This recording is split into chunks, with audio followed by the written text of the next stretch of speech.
Hi everyone, my name is Rishi Singh. Welcome back to my YouTube channel.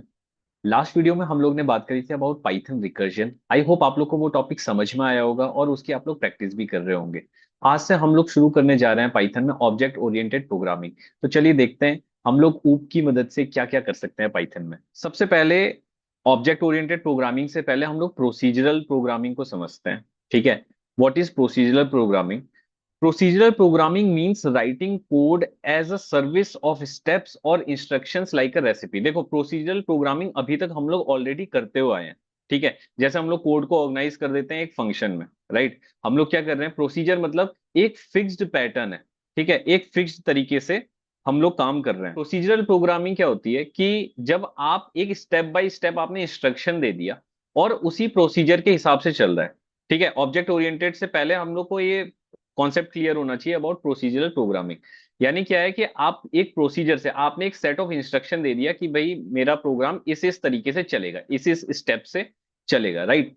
और then comes into play the object oriented programming. अब जब हम procedural programming use करते हैं ना, तो वहां पे कोई भी क्लासेस और ऑब्जेक्ट्स की बात नहीं हो रही है। ठीक है, वहां पर इसकी बात नहीं हो रही कि कौन परफॉर्म कर रहा है, कौन वो जो सेट ऑफ इंस्ट्रक्शन है वो कौन परफॉर्म कर रहा है। बस वहां पे ये है कि हमें वो सेट ऑफ इंस्ट्रक्शन परफॉर्म करना है, right.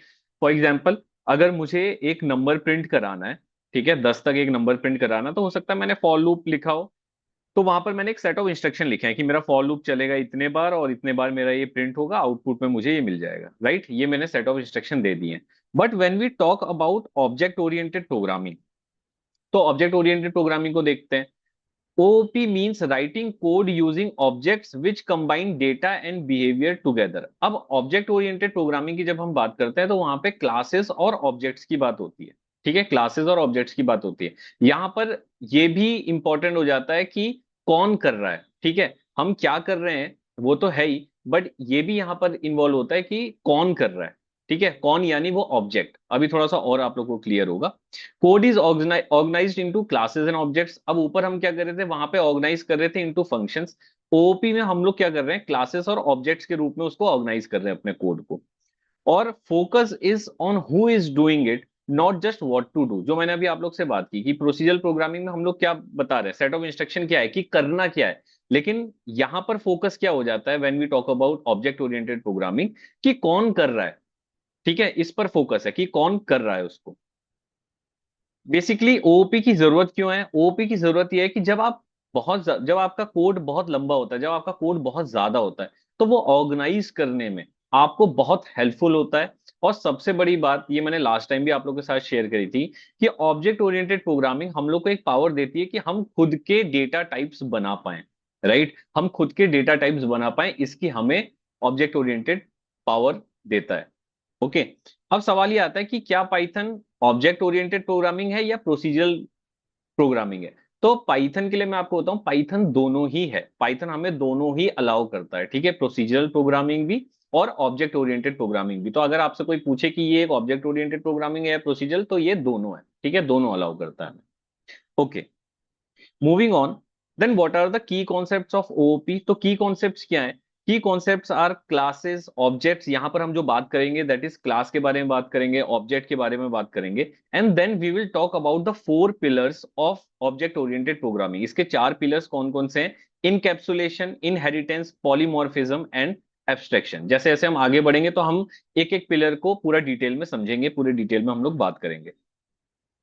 Okay, now moving into object. अब बार बार ये शब्द बार बार हमारे सामने आएगा, ऑब्जेक्ट एंड क्लासेस। ठीक है, तो ऑब्जेक्ट को समझते हैं। An object is a real thing created from a class which has data and can do actions. ठीक है, अब बेसिकली ऑब्जेक्ट होता क्या है? ऑब्जेक्ट कोई भी चीज जो हम क्लास से बना रहे हैं। ठीक है, ऑब्जेक्ट के पास दो चीजें होंगी। क्या होगी? ऑब्जेक्ट का मतलब क्या होता है? ऑब्जेक्ट मतलब कोई भी रियल लाइफ एग्जांपल आप मान लो, ठीक है, उसके पास क्या होंगी? दो चीजें होंगी, एट्रीब्यूट होगा, ठीक है, और मेथड्स होंगे। यानी उसके कुछ कैरेक्टरिस्टिक्स होंगे, एट्रीब्यूट्स होंगे, और कुछ वो एक्शंस ले सकता है, right. I will show you one thing. ये एग्जांपल मैंने आप लोग को हालांकि पहले भी दिखाया है, बट फिर से मैं दिखा देता हूं। For example, if I create a string hello, right, और इसमें मैं अपेंड लगाने की कोशिश करूं। नाउ ऑब्वियसली आई नो कि append is a method of list. But आप ये देखो जो एरर आ रही है, एरर क्या आ रही है, एरर एट्रीब्यूट एरर आ रही है, और क्या कह रहा है कि string object has no attribute append, string object, ठीक है, यहां पर ये ऑब्जेक्ट है, राइट। सिमिलरली अगर मैं एक लिस्ट क्रिएट करता हूं, for example let me just create this, ठीक है, एक ऐसी लिस्ट है, और इस पे मैं कोई स्ट्रिंग का मेथड लगाता हूं, let me just write L dot upper, देखो list object has no attribute upper, list object. So basically जब हम पाइथन की बात करते हैं ना, तो पाइथन में एवरीथिंग इज एन ऑब्जेक्ट, कोई भी चीज पाइथन के अंदर वो एक ऑब्जेक्ट ही है, राइट। अब हम जब एक बार क्लासेस को समझेंगे ना तो आप रिलेट कर पाओगे, तो आपको थोड़ा सा और समझ में आएगा। मैं ऑलरेडी ये बात बता चुका हूं कि an object has two main parts, क्या क्या मेन पार्ट्स हैं इसके, कि एक ऑब्जेक्ट के पास कुछ एट्रीब्यूट्स होंगे, राइट, और कुछ मेथड्स होंगे, ठीक है, एट्रीब्यूट्स यानी कुछ कैरेक्टर्स क्या है उसके पास, प्लस कुछ मेथड्स यानी वो क्या क्या एक्शन परफॉर्म कर सकता है। सिंपल अगर एनालॉजी इसकी देखें तो एक जैसे मैंने आपको बताया ना, ऑब्जेक्ट क्या, कोई भी रियल लाइफ चीज, तो रियल लाइफ चीज हम अपने इस वर्ल्ड की बात करते हैं तो जैसे एक कार है, अब कार में दो चीजें हैं हमारे पास, राइट, कार एक ऑब्जेक्ट है, ऑब्जेक्ट के पास दो चीजें होती हैं, एट्रीब्यूट प्लस मेथड। तो एट्रीब्यूट क्या है कार का, कि उसका कलर, सपोज करते हैं उसका कलर रेड है, राइट, ब्रांड सपोज करते हैं टोयोटा है, एंड स्पीड उसकी 120 किलोमीटर पर आवर है। These are all the attributes of the car, ठीक है, ये कार ऑब्जेक्ट के ये सारे एट्रीब्यूट्स हैं, राइट। अब अगर हम मेथड्स की बात करें, मेथड्स यानी वो क्या क्या कर सकता है, एट्रीब्यूट्स यानी उसके कैरेक्टरिस्टिक्स कैसे हैं, मेथड्स वो क्या क्या एक्शन कर सकता है, तो वो स्टार्ट हो सकता है, वो उसको हम ड्राइव कर सकते हैं, चल सकती है वो, और एट लास्ट वो रुक सकती है। अब ये क्या है, ये सारे एक्शंस हैं, ये सारे मेथड्स हैं जो कार ऑब्जेक्ट परफॉर्म कर सकती है, ठीक है। थोड़ा बहुत आप लोग को अंदाजा हुआ होगा about the object. Then moving on, हम क्लास की बात अगर करें, अब क्लास सिंपल देखो, a class is like a blueprint or template for creating objects, it defines the structure and behaviour that the objects created from it will have. अब यहीं से हमें पता चल रहा है बेसिकली क्या कह रहा है वो, क्लास एक ब्लूप्रिंट है, ठीक है, class is like a blueprint, जो कि जिसमें तय हो जाता है कि हमारे ऑब्जेक्ट के पास क्या क्या एट्रीब्यूट होंगे और क्या क्या मेथड होंगे। फॉर एग्जाम्पल अभी मैंने कार का एग्जाम्पल लिया था, तो अगर मैं एक कार का, पहले सीधे कार तो बनेगी नहीं, कार का ब्लूप्रिंट बनेगा, है ना। या कार का एग्जाम्पल छोड़ते हैं, दूसरा एक एग्जाम्पल लेते हैं, फॉर एग्जाम्पल अगर एक मकान बनना है, तो मकान का पहले ब्लूप्रिंट बनेगा, ठीक है, उस ब्लूप्रिंट के अंदर ही उसका सारा डिजाइन, उसके सारे एट्रीब्यूट्स और उसके सारे मेथड्स वहीं पर जो है तय हो जाएंगे, ठीक है। फॉर एग्जाम्पल एक घर बनेगा, उसका कलर क्या होगा, फॉर एग्जाम्पल हमने वहीं पे तय कर लिया, राइट, हमने उसके कितने कमरे होंगे, ठीक है, कहां पर होंगे, किस डायरेक्शन में फेस करेगी बैल्कनी, राइट, किचन्स कितने होंगे, हॉल होगा, कितने बेडरूम्स होंगे, राइट, स्टोर रूम्स कितने होंगे, उसके अंदर फंक्शनैलिटी क्या क्या होगी, गैराज होगा कि नहीं होगा, ये सारा कुछ ब्लूप्रिंट में ही तय हो जाता है, राइट। अब इस ब्लूप्रिंट की मदद से हम फिर एक रियल लाइफ ऑब्जेक्ट बनाते हैं, ठीक है। अब ये जो ब्लूप्रिंट है यही क्लास है। अब इससे हम ऑब्जेक्ट क्या बना रहे हैं, इससे हम फिर अब मकान बनेगा रियलिटी में, अभी तो ब्लूप्रिंट में बना था, अभी तो एक पेपर में हमने देखा, बनाया उसका डिजाइन वगैरह, अब उससे एक रियल लाइफ मकान बनेगा। अब उस मकान में, मकान के कुछ एट्रीब्यूट्स और कुछ मेथड्स होंगे, लेकिन ये एट्रीब्यूट्स और मेथड्स कहाँ हमने तय कर दिया था, हमने तय कर दिया था while creating the template of that building, while creating the blueprint of the building, जब उस बिल्डिंग का ब्लूप्रिंट बना रहे थे, राइट, यही ब्लूप्रिंट हमारी क्लास है। अब आप देखो, अगर मैं अगेन एक स्ट्रिंग मैं क्रिएट करता हूं, for example let me just create here Python, right, अगर मैं इसका टाइप चेक करूं, late me just give here print,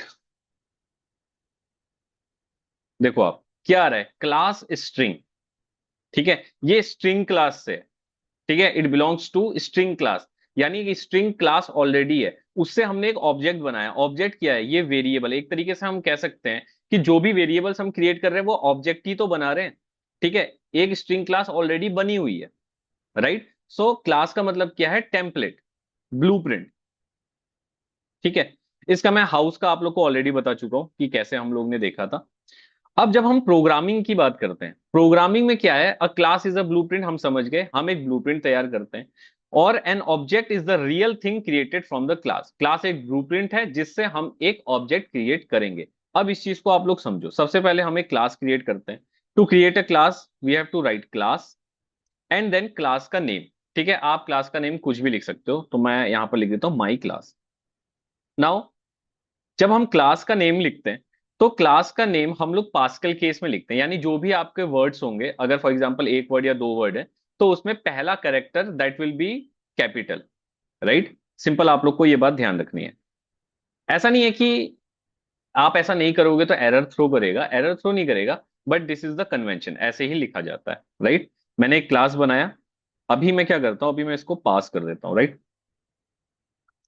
सो इस तरीके से मैं एक क्लास डिफाइन कर सकता हूँ। क्लास डिफाइन करने के लिए मुझे क्लास कीवर्ड का यूज करना पड़ेगा। आई यूज दिस कीवर्ड क्लास, अपनी क्लास का नाम लिखूंगा, एंड देन मैं यहां पर कोलन लगा दिया। राइट, एंड देन उसके बाद जो भी मुझे अंदर लिखना है वो मैं यहां पर लिख सकता हूं। ठीक है, ओके। अब मैं पास हटाता हूं। अब यहां पर हम क्या करते हैं, डेफ इनिट, और यहां पर एक सेल्फ लगा दिया हमने। Self dot name equals name, self dot age equals age. Right, बल्कि एक काम ये करते हैं कि मैं यहाँ पर दो पैरामीटर्स भी ले लेता हूँ, नेम और एज। ठीक है, और एक और फंक्शन मैं बनाता हूँ शो करके सेल्फ, और यहाँ पर हम लिख देते हैं print this is my first class. Right, अब देखो, अब ये मैंने एक क्लास बना दिया। ठीक है, अब क्लास के अंदर मैंने दो फंक्शन बनाए हैं। ठीक है, एक फंक्शन तो आप लोग को समझ में आ रहा होगा, फंक्शन ऑलरेडी हम पढ़ चुके हैं। अब एक बात को याद रखना, जब हम किसी फंक्शन को क्लास के अंदर बनाते हैं तो उस फंक्शन को ही हम मेथड बोलते हैं। ठीक है, there is no difference between a method and a function. A function created inside a class is called method. कोई भी फंक्शन अगर हम क्लास के अंदर बनाते हैं तो उसी को हम मेथड कहते हैं। राइट, अब बात रही है इनिट की, तो इनिट के बारे में मैं बता दे रहा हूं आप लोग को कि इनिट जो है this is a special type of function. ठीक है, ये एक स्पेशल फंक्शन है जिसको हम लोग, या फंक्शन नहीं कहूंगा मैं, अब मैं from here on I will call it method. ठीक है, ये एक स्पेशल मेथड है जिसको हम लोग मैजिक मेथड भी कहते हैं, इसको हम लोग कंस्ट्रक्टर भी कहते हैं, और इसको हम लोग डंडर मेथड भी कहते हैं। ठीक है, मैजिक मेथड भी बोलते हैं, कंस्ट्रक्टर भी बोलते हैं, डंडर भी बोलते हैं। डंडर स्टैंड्स फॉर डबल अंडरस्कोर। ठीक है, ये डबल अंडरस्कोर वाले मेथड्स, ये क्या करता है, ये एक ऐसा फंक्शन है जो ऑब्जेक्ट क्रिएट होते ही खुद को कॉल कर लेता है। ठीक है, जो ऑब्जेक्ट क्रिएट होते ही खुद को कॉल कर लेता है। Late me just show you. अब ये मैंने क्लास बनाई, इसके अंदर दो मेथड बनाए, एक मैंने कंस्ट्रक्टर बना दिया और एक मैंने ये वाला मेथड बनाया शो नाम से। राइट, अब ये मेरा ब्लूप्रिंट है। Now I will create an object. Let me just remove this two rows.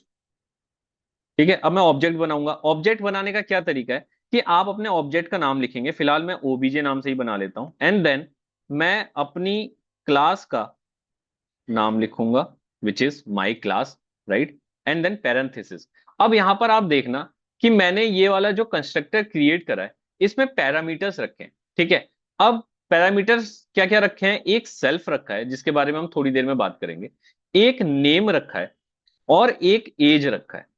ठीक है, तो हम इसमें नेम और एज पास करते हैं। सेल्फ की अभी हम बात करेंगे, सेल्फ थोड़ी देर के लिए भूल जाओ। ठीक है, नेम मैं डाल देता हूं, राज मैंने डाल दिया। राइट, और एज में डाल देता हूं 25। नाउ सी, मैंने इसको रन किया। My class takes no argument, am I doing something wrong?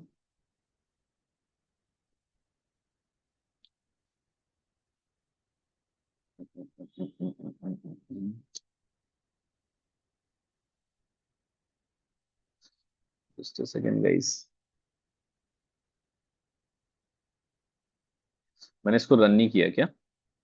Okay, sorry, my bad, मैंने इसको रन नहीं किया था। ठीक है, अब ये रन हो गया। अब हुआ क्या यहां पर कि क्या मैंने इस फंक्शन, इस मेथड को कॉल किया? नहीं किया। हमने फंक्शन जब पढ़ा था तो हमने क्या पढ़ा था कि कोई भी फंक्शन तब तक इनिशियलाइज नहीं होता, तब तक स्टार्ट नहीं होता जब तक हम उसको कॉल ना करें। बट यहां क्या हुआ, यहां ये ऑटोमेटिकली कॉल हो चुका है, ठीक है। इसीलिए हमने इसमें ये दो आर्ग्यूमेंट्स पास किए हैं। लेकिन ये वाला देखो, ये वाले जो हमने मेथड क्रिएट किया, इसको अगर मुझे यूज करना है, सो मुझे इसको लिखना पड़ेगा, ठीक है। मैं क्या करूंगा, ओबीजे डॉट, और मैं लिखूंगा शो। ये देखो, this is my first class. तो आपने देखा क्या होता है, मैजिक मेथड, कंस्ट्रक्टर या डंडर मेथड क्या कर रहा है, ये जो कंस्ट्रक्टर है हमारा इनिट कंस्ट्रक्टर, ये कर क्या रहा है, ये ऐसा मेथड है, ये एक ऐसा फंक्शन है जो खुद ही को कॉल कर लेता है। कब? जब आप ऑब्जेक्ट बनाते हो, जब आप ऑब्जेक्ट बनाते हो उस टाइम पे ये खुद ही को कॉल कर लेता है। इसको मैं एक और एग्जांपल से आपको दिखाता हूं। अगर मैं यहां लिख देता print this is calling itself, ठीक है। अब देखो, अब जब मैं अपना ऑब्जेक्ट क्रिएट करूंगा, ये देखो, दिस इज कॉलिंग इटसेल्फ, मेरे को अलग से इसको कॉल करने की जरूरत नहीं पड़ी, राइट। और ये तो इसी तरीके से काम कर रहा है। अब सवाल आता है ये सेल्फ क्या है। तो सेल्फ में ऑब्जेक्ट खुद को पास करता है, ऑब्जेक्ट खुद को पास कर रहा है, यानी ये जो ऑब्जेक्ट मैंने क्रिएट किया है, ये खुद को यहां पास कर रहा है सेल्फ में, राइट। अब ये ऐसा क्यों कर रहा है? ऐसा इसलिए कर रहा है क्योंकि हम कई सारे ऑब्जेक्ट बनाएंगे इससे। देखो, अगर एक मैंने ब्लूप्रिंट बनाया है एक मकान का, एक मकान का मैंने डिजाइन बनाया है एक पेपर में, तो मैं उसी डिजाइन से कई सारे मकान बना सकता हूँ, यानी कई सारे ऑब्जेक्ट्स बना सकता हूँ, ठीक है। डिजाइन तो मैं एक ही बार बनाऊंगा, लेकिन उसी से मैं कई सारे ऑब्जेक्ट बना दूंगा। तो होगा क्या, ऑब्जेक्ट खुद को पास करता है इस सेल्फ में, और जब हम इसके एट्रीब्यूट सेट करते हैं, जैसे हमने लिखा self dot name equals to name, तो हम इस वाले ऑब्जेक्ट की बात कर रहे हैं, ओबीजे, ठीक है। अब इसको कैसे पता चलेगा कि हम इस ऑब्जेक्ट की बात कर रहे हैं? अगर आप एक ही ब्लूप्रिंट से अगर 10 मकान बनाओगे तो सबके एड्रेस तो सेम नहीं होंगे ना, एड्रेस तो सबके अलग अलग होंगे, तो पता कैसे चलेगा? तो ये जो सेल्फ है, ये रेफर करता है करंट ऑब्जेक्ट को, ये करंट ऑब्जेक्ट की तरफ पॉइंट आउट करता है, राइट, करंट ऑब्जेक्ट की तरफ। अगर इसको मैं आप लोग को दिखाऊं, तो आप लोग ये देखो, अगर मैं आईडी देखूं ओबीजे की, तो देखो ये आईडी दिखा रहा है। और अभी आईडी देखूं सेल्फ की, अ,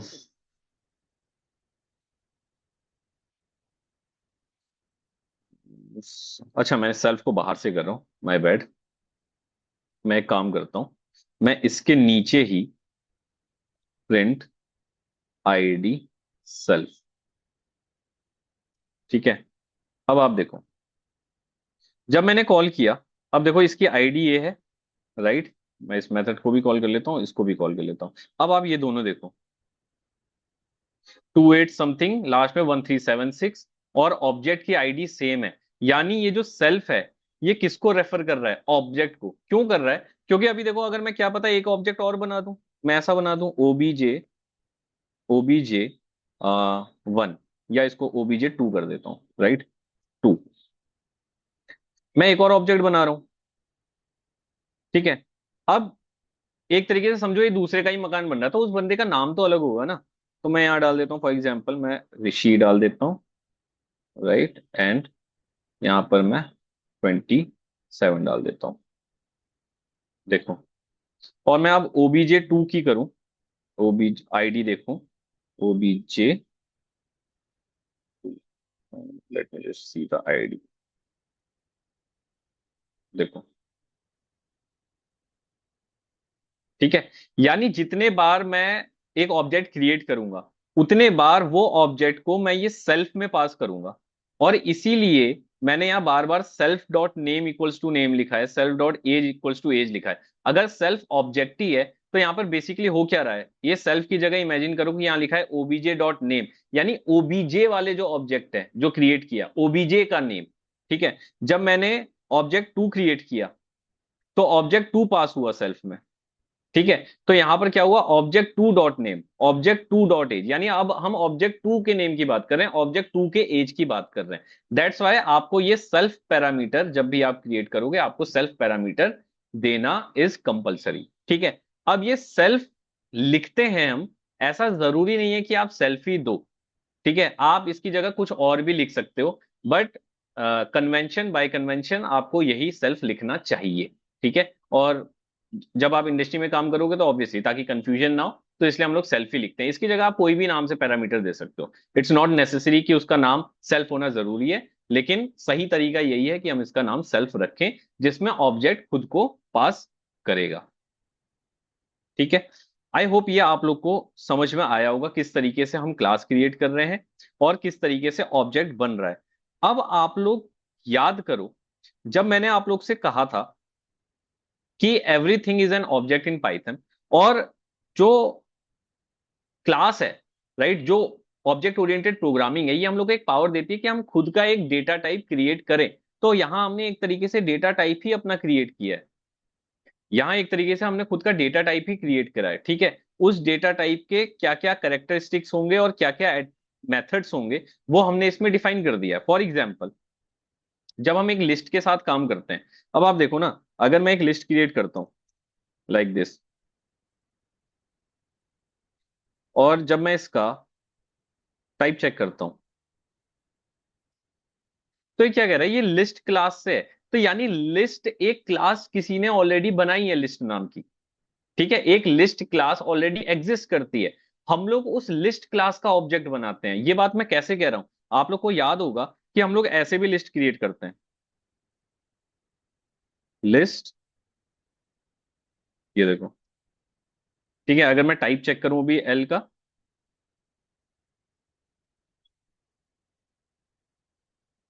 टाइप चेक करूं, तो ये देखो क्लास लिस्ट,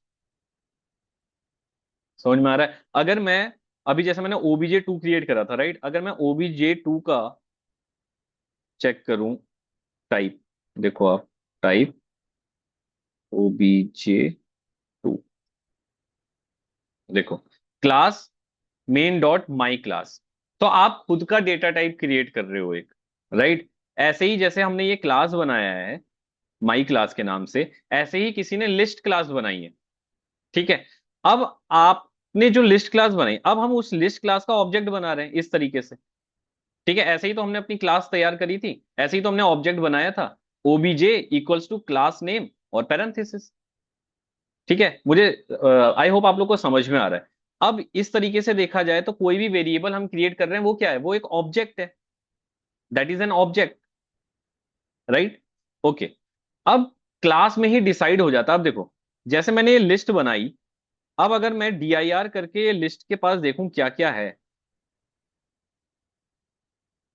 ये देखो, अब DIR में ऑलरेडी ये सारे मेथड्स बने हुए हैं। मेथड्स का क्या मतलब है कि ये सारे फंक्शंस, जैसे हमने यहाँ पर फंक्शन बनाया है, ये सारे फंक्शन लिस्ट क्लास के अंदर बने होंगे, राइट। ये सारे लिस्ट क्लास के अंदर बने होंगे। हम भी चेक करते हैं, हम क्या करते हैं, अपना OBJ2 को इस DIR के अंदर डाल के देखते हैं।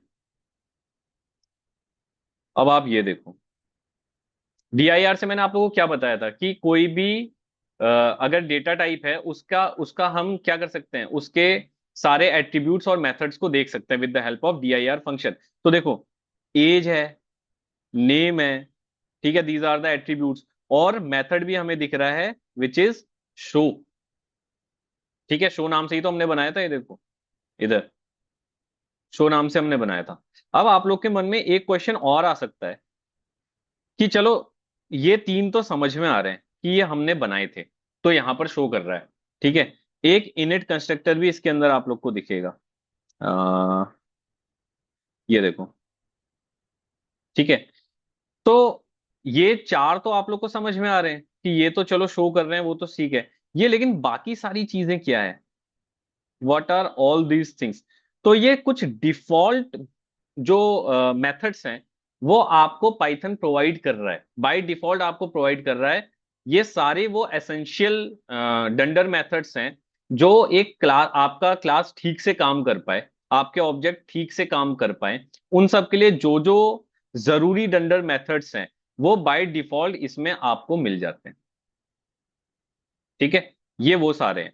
जब हम लोग जिस टाइम पे लिस्ट और सेट और डिक्शनरी पढ़े थे, वहां पर भी मैंने आपसे कहा था कि इनके बारे में हम बाद में बात करेंगे। तो ये सारे कौन से मेथड्स हैं, डंडर मेथड्स हैं, और ये बाय डिफॉल्ट आपको मिल रहा है, ठीक है, बाय डिफॉल्ट आपको मिल रहा है। क्यों मिल रहा है? ताकि आपकी क्लास प्रॉपरली काम कर पाए। जो जो आपकी क्लास को प्रॉपरली काम करने के लिए चीजें चाहिए वो आपको यहाँ पर मिल जा रही हैं बाय डिफॉल्ट।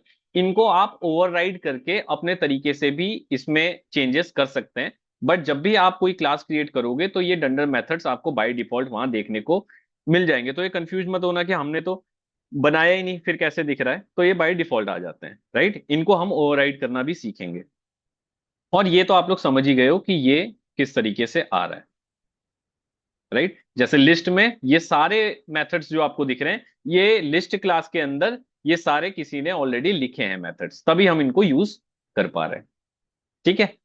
सो अब आप लोग को थोड़ा सा आइडिया हो रहा होगा कि ऑब्जेक्ट ओरिएंटेड प्रोग्रामिंग हमें कैसे पावर देती है कि हम अपना खुद का डेटा टाइप क्रिएट कर पाए। जैसे हमने यहाँ पर खुद का अपना डेटा टाइप क्रिएट किया है, विच इज माई क्लास। ये हमने एक डेटा टाइप क्रिएट कर दिया है। इसके कुछ, इससे जो भी ऑब्जेक्ट क्रिएट होगा उसके कुछ एट्रीब्यूट्स होंगे और इसके कुछ मेथड्स होंगे। So this was the introduction guys. I hope आप लोग को एक बेसिक आइडिया मिला होगा कि पाइथन में क्लासेस एंड ऑब्जेक्ट्स कैसे काम करती हैं, राइट। और ऑब्जेक्ट ओरिएंटेड प्रोग्रामिंग से हमें क्या क्या बेनिफिट हैं। सो ये मैंने आपको हल्का सा इंट्रोडक्शन दिया है। जैसे जैसे हम इसमें आगे बढ़ेंगे हम लोग काफी डिटेल में इसकी बात करेंगे and will also look at the 4 pillars of the object oriented programming. Thank you very much.